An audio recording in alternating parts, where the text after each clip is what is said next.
বিরোধী দলনেতা সহ বিরোধীদের বেলডাঙ্গায় প্রবেশ করতে দেয়নি। তাই দুজনের মধ্যে কোনো পার্থক্য নেই। এ লড়াই বেঁচে থাকার লড়াই নয়, এ লড়াই অস্তিত্ব রক্ষার লড়াই। এ লড়াই জিততেই হবে, আর মুখ বন্ধ করা যাবে না।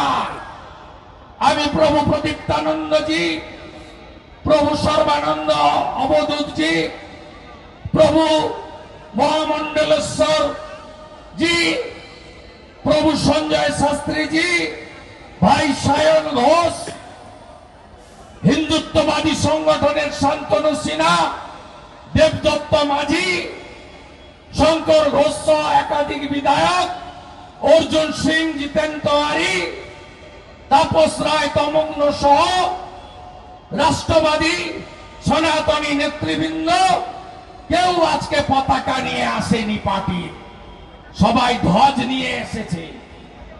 গতকাল বাংলাদেশ থেকে বলা হয়েছে ওরা কি চট্টগ্রাম নিয়ে নেবে।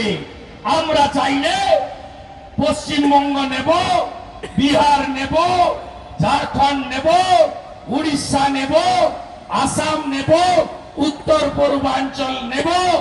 আর আমরা ওই জিহাদিদের বলি তাকিয়ে দেখ উপরের দিকে, এটা আমরা করব, এটা আমরা করব। অখণ্ড ভারত কি, অখণ্ড ভারত কি, অখণ্ড ভারত কি, অখণ্ড ভারত কি। বড় বড় আওয়াজ, বড় বড় আওয়াজ।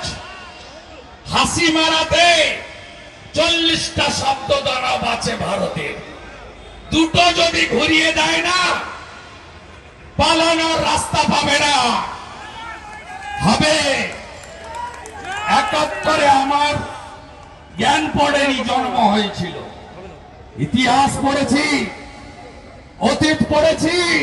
30 লক্ষ শহীদ, 14 লক্ষ বাঙালি হিন্দু, 17,000 ভারতীয় আর্মি, তার মধ্যে 3,000 বাংলাদেশ তৈরি হয়েছে। অপর ধর্ম শ্রদ্ধা করি, স্বামী বিবেকানন্দ, প্রভু শ্রী চৈতন্য দেব, স্বামী প্রণবানন্দ মহারাজ, তারা আমাদের এইসব শিখিয়ে দিয়ে গেছেন। আমরা 93,000-কে মুক্তি দিয়েছিলাম। আর একটা 16ই আগস্ট, 16ই ডিসেম্বর আসছে, বিজয় দিবস। পাকিস্তানের আর্মি জেনারেল নিজামি আত্মসমর্পণ করেছিল। 2025 হিন্দুরা আর একটু চোয়াল শক্ত করে রাখুন, মুক্তিযোদ্ধারা